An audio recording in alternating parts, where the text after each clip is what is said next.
میرے ایک انکل ہیں، ان کی عمر کوئی 60 سال کے قریب ہوگی، لیکن ابھی بھی وہ چاق و چوبند اور تندرست و توانا ہیں۔ ایک دن میں نے ان سے پوچھ ہی لیا کہ انکل، آپ کی اس خوبصورت صحت کا راز کیا ہے؟ تو انہوں نے مجھے ایک بہت مزیدار قصہ سنایا جو میں آپ سب سے شیئر کرنے جا رہا ہوں۔ امید ہے کہ آپ سب بھی اس سے سبق حاصل کریں گے۔ کہنے لگے کہ میں اپنے جیون ساتھی کی تلاش میں بہت دور نکل گیا اور شادی کی عمر نکلتی گئی اور میری عمر بہت زیادہ ہو گئی، لہٰذا مجھے میرے گھر والوں نے ایک جوان رشتہ ڈھونڈ کے دیا اور میرے آگے ہاتھ جوڑ دیے کہ بھئی اب انکار مت کرنا ورنہ ساری عمر پچھتاؤ گے۔ شادی کی عمر تو نکل گئی ہے اور اب آگے بڑھاپا بھی اکیلے ہی گزارنا پڑے گا۔ اس لڑکی نے مجھے دیکھا تو اس نے میری 2 ہی شرطیں ماننے کے لیے کہا۔ اس نے کہا اگر یہ 2 شرطیں پوری کر دیں گے تو میں شادی کے لیے تیار ہوں۔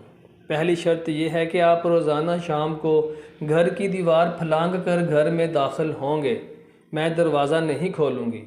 اور میری دوسری شرط یہ ہے کہ آپ نوجوانوں کی محفل میں بیٹھو گے، عمر رسیدہ لوگوں کی محفل میں نہیں بیٹھیں گے۔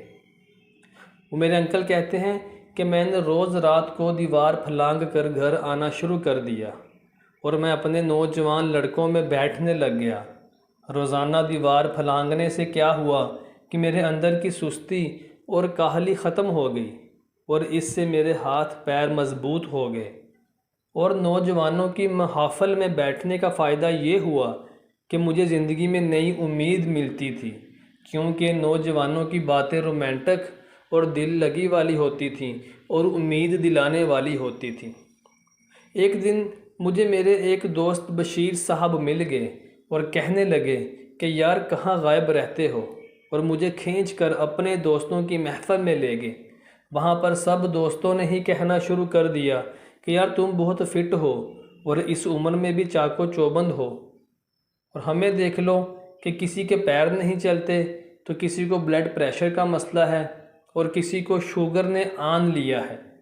بس کہتے ہیں کہ اس محفل سے اٹھ کے جیسے ہی میں گھر کی طرف پہنچا تو سارے راستے میں یہی سوچتا رہا کہ یہ سب بھی تو میری ہی عمر کے دوست ہیں، تو یہ نہ ہو کہ مجھے بھی کمر کا مسئلہ بن جائے اور میرے بھی اعضاء جواب نہ دے دیں۔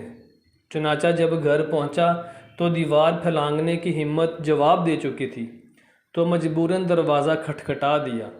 تو میری بیوی نے کہا کہ لگتا ہے کہ آج آپ نے اپنی محفل بدل لی ہے، اس لیے اب آپ سے دیوار نہیں پھلانگی گئی۔